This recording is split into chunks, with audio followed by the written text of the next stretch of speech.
Hello everybody, today we are test driving Mercedes Vito 447 chassis, which came in with the AdBlue counter kicked in and some other problems, engine light on, power loss, limp mode. All the problems has been solved.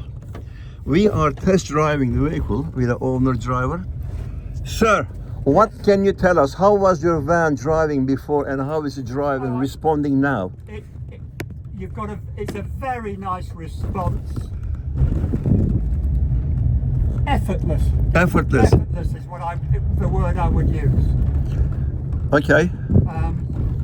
Don't get me wrong, it wasn't driving bad before, but there is a difference. Okay. And can you see black or white smoke? oh No. no, there is Okay. there's no smoke. Thank you.